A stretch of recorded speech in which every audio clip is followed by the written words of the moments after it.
በተከናወኑ የኮሪደር ልማት ስራዎች እንዲሁም በጽዱ ኢትዮጵያ ንቅናቄ ልክ እንደ ስሟ ውብና ጽዱ የሆነችው አዲስ አበባችን 39ኛውን የአፍሪካ ህብረት የመሪዎች መደበኛ ጉባኤን የመጀመሪያ ቀን ውሎ ስታስተናግድ አምሽታለች።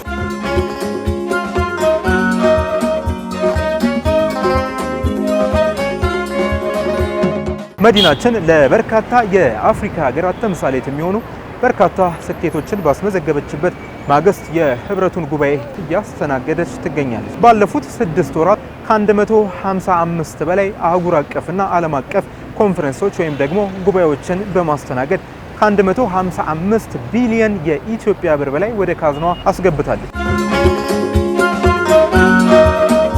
አሁን የምንገኝበት ስፍራ በተከናወኑ የልማት ስራዎች አስከፊ ገጽታቸውን ከቀየሩ የአዲስ አበባ አካባቢዎች መካከል አንዱ ነው፣ ሜክሲኮ።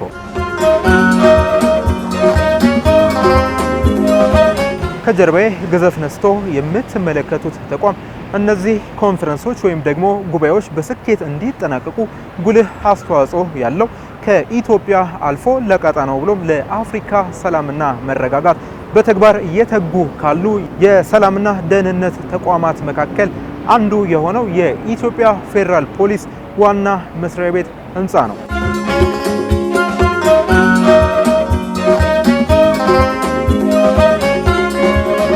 በአህጉሪቱ ካሉ አንጋፋና ዘመናዊ የፖሊስ ተቋማት መካከል ቀዳሚው ነው። ታሪክ እንደሚያስረዳን ከበርካታ የአፍሪካ ሀገራት ዘመናዊ የፖሊስ ተቋማት ግንባታ ጀርባ ያለ ስለ አፍሪካ አንድነትና ነጻነት ጉልህ አሻራ ያኖረ ተቋም ነው።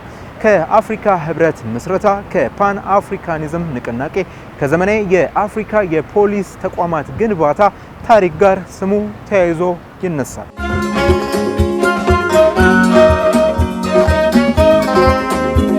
አሁንም ከተለያዩ የአፍሪካ ሀገራት ተማሪዎችን በመቀበል በትምህርት፣ በስነ ምግባር፣ በሰላምና ጸጥታ ዙሪያ በኢትዮጵያ ፖሊስ ዩኒቨርሲቲ ውስጥ እያሰለጠነ እያበቃ ይገኛል። ዛሬም ራሱን ከዘመን ጋር እያዘመነ ቀጥሏል። ለአፍሪካ ሀገራት ተምሳሌት መሆኑንም እንዲሁ አስቀጥሏል። ከሰሞኑም የሰው አልባ የፖሊስ አገልግሎት ወይም ደግሞ ስማርት ፖሊስ አገልግሎትን አስመርቆ ለአገልግሎት ክፍት አድርጓል።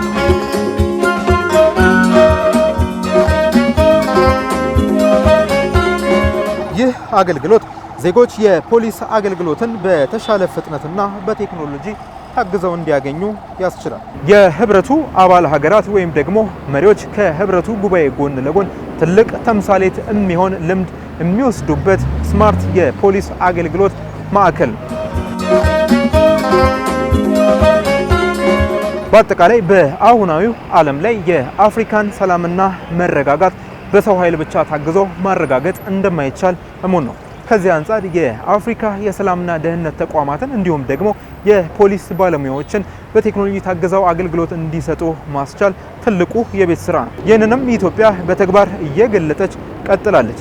ይህንና ሌሎችንም በኢትዮጵያ ፖሊስ ታሪክ ውስጥ የተከናወኑ የሪፎርም ስራዎች የኢትዮጵያ ፖሊስን የተምሳሌትነት ጉዞ የሚያስቀጥሉ ናቸው።